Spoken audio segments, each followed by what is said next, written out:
We put forward proposals for PR campaigns. We pitch to various clients and submit numerous tenders.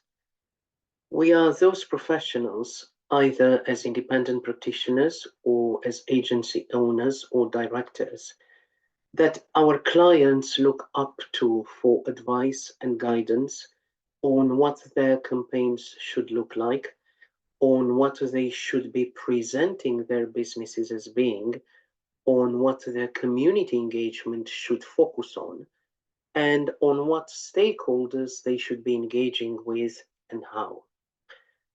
Let's not fool ourselves thinking that we have zero responsibilities when it comes to all of these. We are expected and we should take full responsibility for our advice. We should act ethically and professionally, just as any other regulated professionals would, despite the fact that PR is not regulated as a practice anywhere in the world. Sometimes I come across poorly designed communications or PR strategies and plans that have been dreamt overnight or put together by someone who has no or little experience or expertise in this area. I'm sure you have too. Such badly conceived strategies and plans almost always backfire. One of our more junior colleagues asked me to explain how we would measure the success of averting any resulting crisis from an ill-designed PR or communication strategy before this has the potential to escalate into a full-blown crisis. Measuring this risk, because this is what it is at the end of the day, a corporate risk, we need to remove our PR hat and put on our business one. We need to be able to provide the client or the employer with a risk assessment or a risk analysis of what the impact on their business would be, way beyond loss of reputation and negative headlines, should they choose to pursue a poorly designed or poorly planned communication or public relations strategy.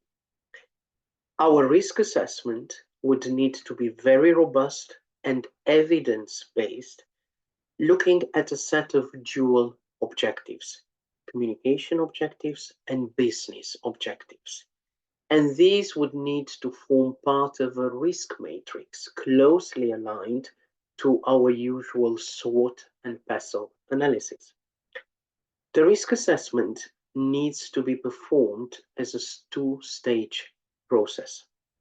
An initial screening of both the risks and opportunities presented by the proposed strategy using qualitative techniques, followed by a more quantitative analysis of the most important risks and opportunities lending themselves to quantification, allowing for the fact that not all risks are meaningfully quantifiable.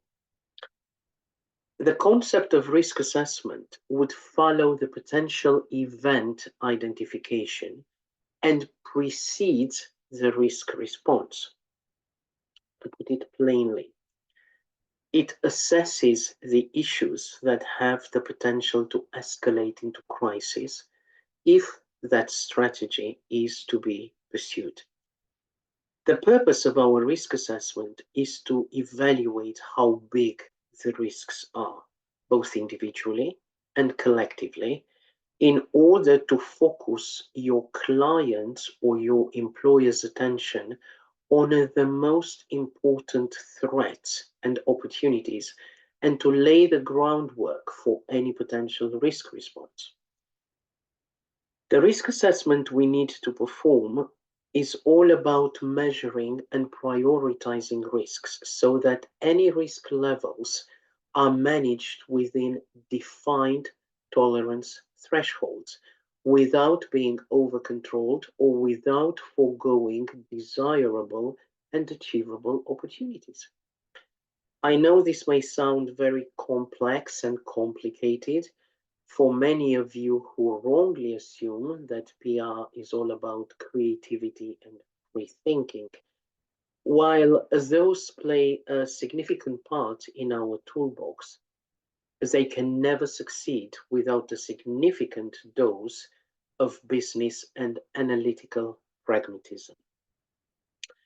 In terms of actual business risks that an ill-thought PR strategy or campaign may pose to your clients or your employer's business, as a minimum and as applicable, we need to assess the following parameters and stakeholder dynamics: potential loss of revenue, potential loss of business, potential loss of market share, but contractors or suppliers risks, public perception, reputational risk, senior leadership exposure, acquisition threats, political relations, communities and non-governmental organizations, international bodies, international organizations, and regulators.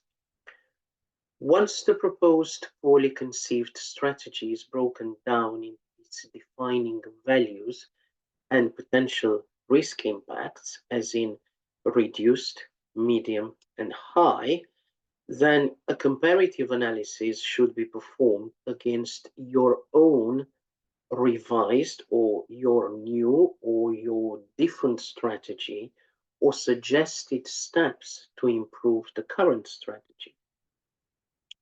It is not enough to go in and say, trust me, I know what I'm talking about. You need to demonstrate that you have performed an in-depth gap analysis and identified, first and foremost, the risks to the business, that you ascribed a monetary and a reputational risk and a reputational value to these risks, that you benchmarked those potential risks against the benefits that could be derived from your new strategy. If you are largely tactically focused and passionate only about the creativity and the virality of the campaign you are keen to embark on, understand that no amount of creativity or number of PR tools can ever replace your critical thinking and your analytical skills. Everything we do needs to be rooted in the cold reality of actual business results, and therefore we have to become very comfortable with filtering everything through the lens of business, not that of mere PR or just communication. That's all from me. I hope this helped, and thank you.